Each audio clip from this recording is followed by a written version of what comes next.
Hey everybody, this is the Sliders Review. I'm here today to talk to you about JLA Adventures Trapped in Time. So this was a DC animated movie that kind of escaped everybody's notice back in 2014.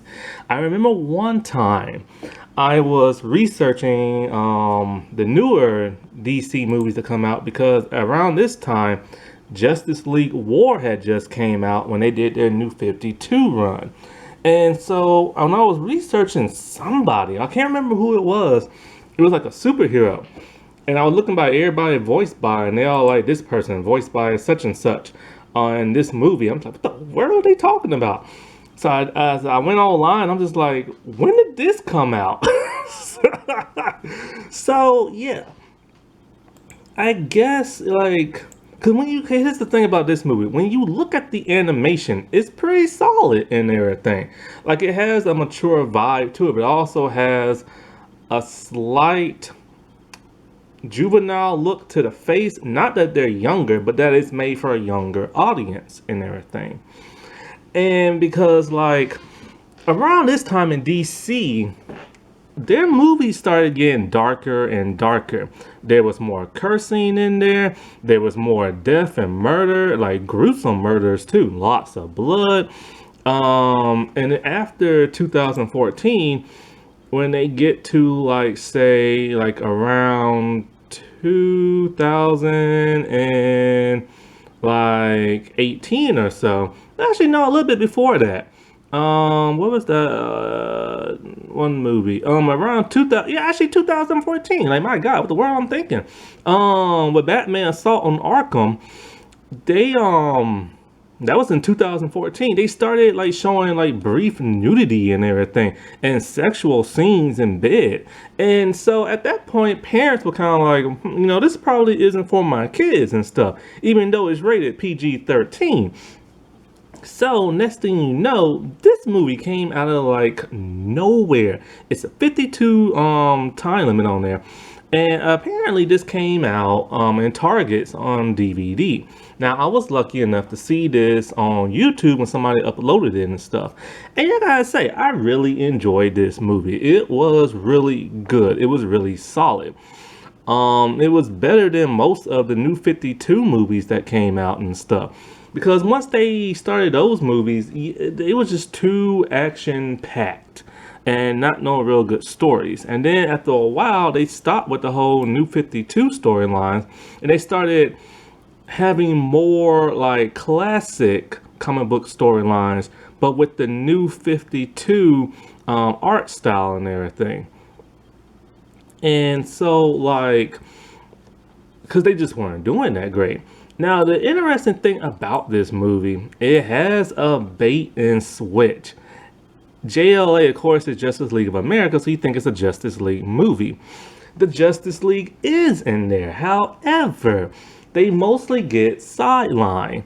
And not only do they get sidelined, but there aren't that many members of the Justice League here. Mostly they just show Trinity, but even they get sidelined for the most part.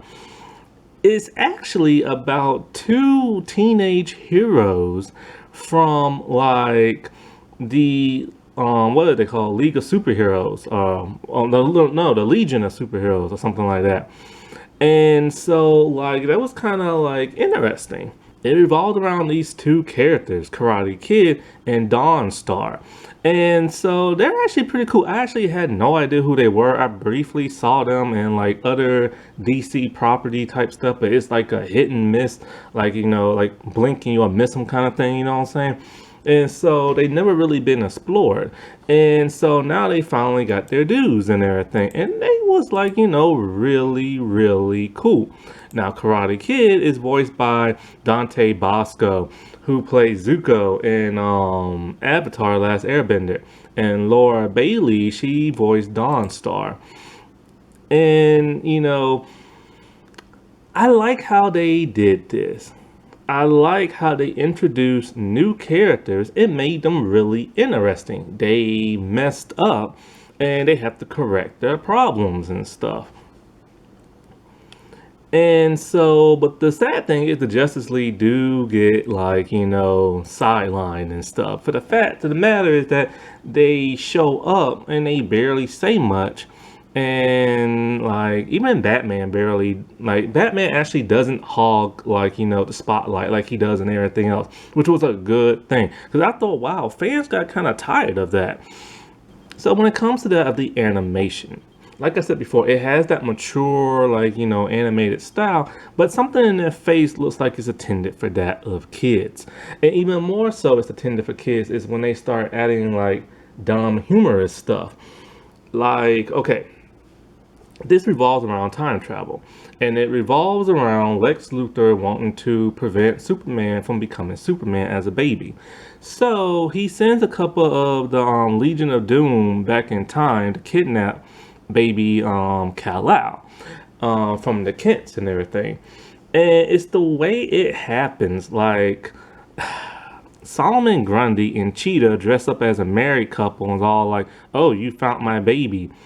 Looking the way they do and the weird disguises that they have on, like, how do you not know like that's a ruse? And they're all like, "Well, what about that spaceship he came in?" They're like, "Oh, that's not a spaceship. My husband is just really good at being an engineer, and that's like a baby stroller. That big old spaceship supposed to be a baby stroller." And they're like, "All right, here you go." And I'm just like, "Are you really that stupid?" Then when the Justice League go back in time to try to get baby Kal-El, it's kind of like hot potato and everything. It's really silly. It's really goofy. It kind of reminds me of when Hercules and Xena used to like, fight with a baby in their hand and toss them up high in the air and do a bunch of fighting and grab the baby. It's juvenile like that. And even to the point where Superman's all like, "Okay, Justice League, let's give them a whacking." I'm like, give them a whacking? Like, who says that? But yeah, this is really intended for like kids, and I don't really matter because the story, even though it has a juvenile take to it, it's still mature enough for older like viewers and stuff. And actually, this isn't the first time they've done that, snuck something in. They had these other Batman type movies and Justice League movies that were like, I remember one of them had kind of like what was it? It's kind of like a robotic animal that like shapeshifts and morphs and all this other kind of weird stuff. And they used to have this one website where you could watch a bunch of shorts and everything like that. And and I get it, a lot of parents didn't want their kids watching the other animated movies. I remember it got to a point where I didn't want my like nieces and nephews watching that stuff because it was getting a little too adult. Like, Bruce Timm and James Tucker were really pushing it and stuff. Now, the voice cast is great. There are some people here I've never even heard of before, and there are others that I'm very familiar with. Diedrich Bader is Batman from Batman Brave and the Bold. Karate Kid, like I said, Dante Basco. Corey Burton, he used to be Brainiac back in the Superman show, and he's the two of the villains in here. He's Timekeeper. Gray is it DeLiza or Griffin? She's Wonder Woman in this, and she also plays Baby Kal-El.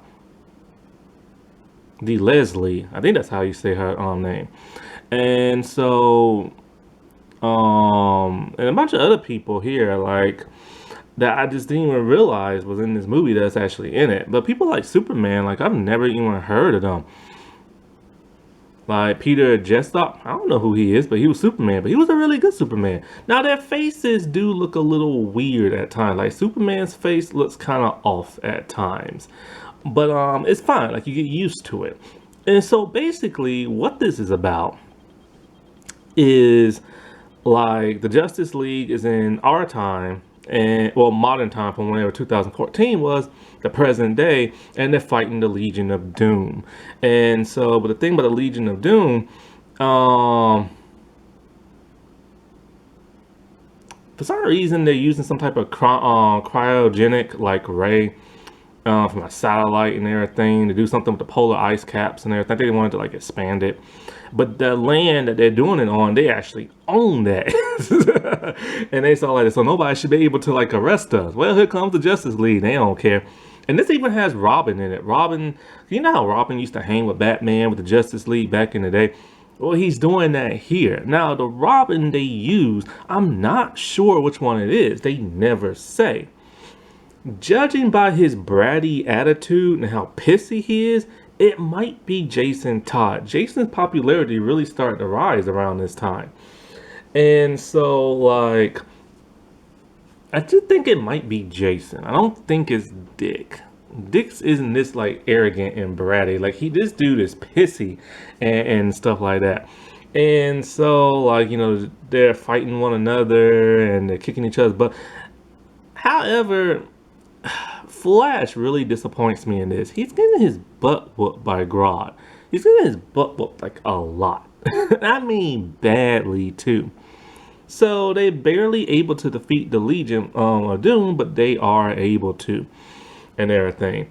They arrest a couple of the members. Other members fled, but Lex got frozen in ice.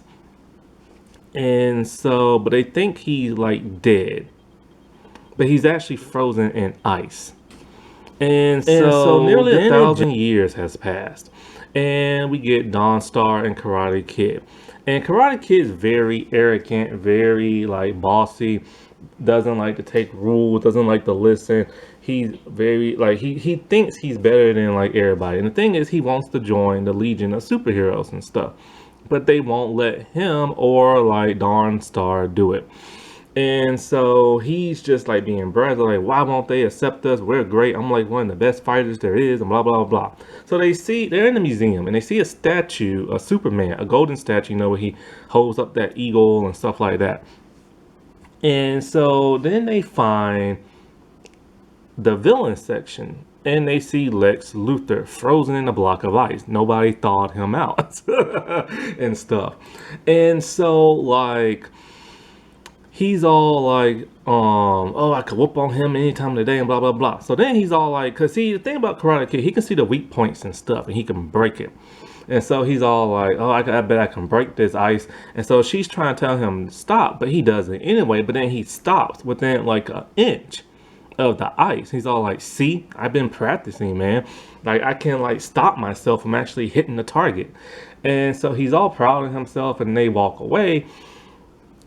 But then here's the thing, like when he punched as hard as he could, and even though he stopped, the impact of the vibration wind was enough to crack the ice because he's that powerful, and he didn't know he did that. And so Lex Luthor thaws himself, and he's very confused as to where he is and stuff, right?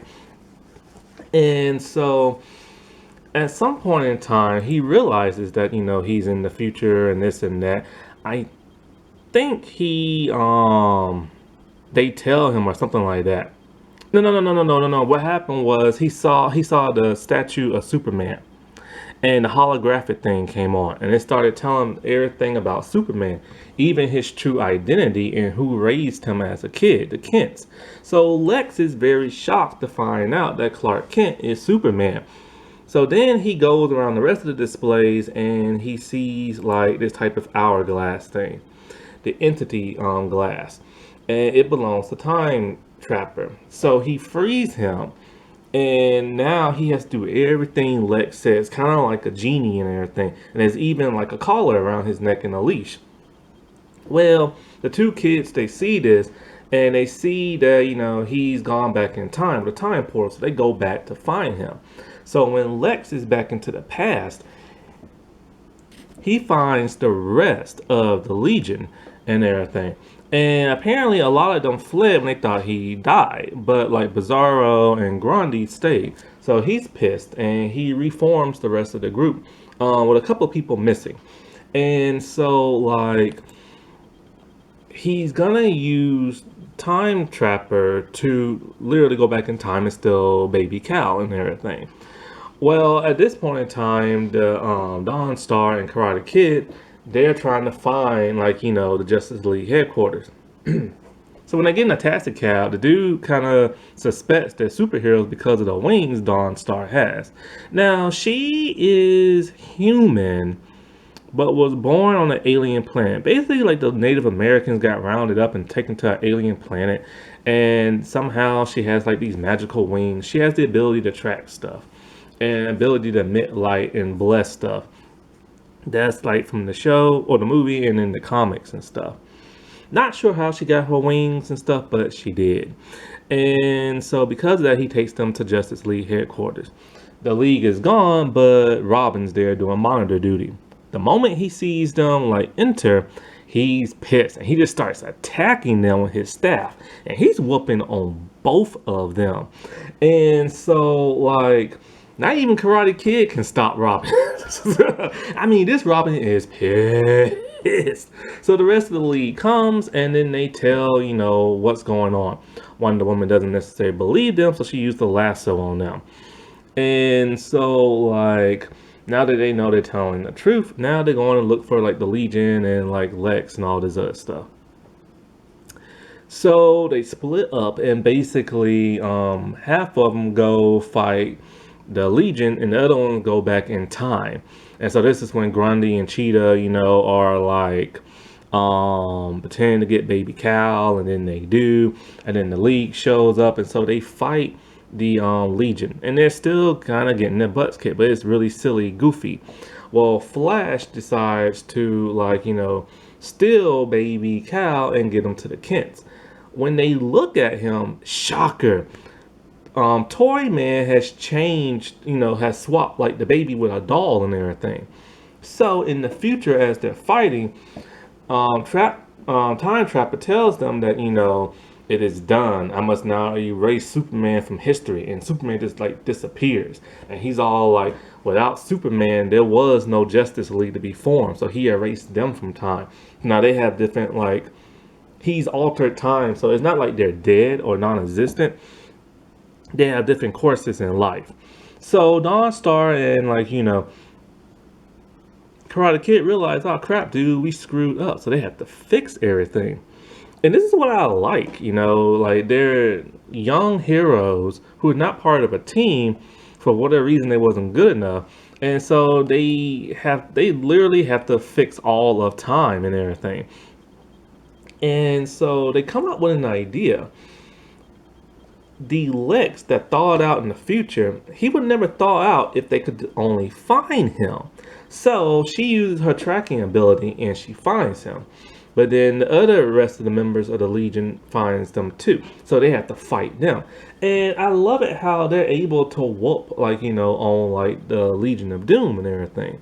And it's nice action, choreographed, everything, you know what I'm saying? And so then they find Lex and they thaw him out. And so once they thaw him out, then of course the future Lex starts to disappear and everything because Time Stopper made him disappear. But I knew there had to be more to this than just that. Because why would this Time Stopper dude just he's evil. So he's going to do something evil. And he kept telling Lex, free me now, but Lex wouldn't do it. And so now, since he exists outside of time, he lets them know that he's gonna wreck the world and everything through time and start messing stuff up. So now they're like, crap, dude, they made things worse by freeing Lex from the ice. But here's the thing. Now that Superman was raised by the Kents, he's now back to whoop on them and the rest of the Justice League too. Or at least some of them are. But they're having a hard time fighting this guy. They just can't do it. And so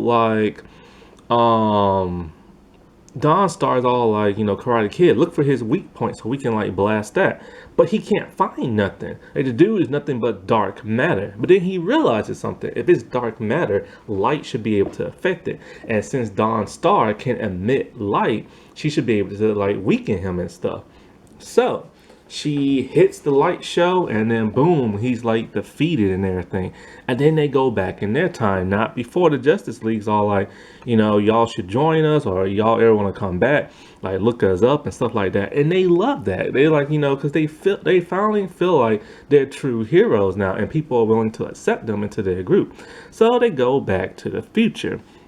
But there's a huge problem. The statue of Superman is gone and now is replaced with Lex Luthor wearing his mech suit and holding an eagle. So they don't understand how Lex became the beacon of life. Freeing him did something and they don't know what. So now they're all like, well, it's time for us to go back to the 21st century and figure this out.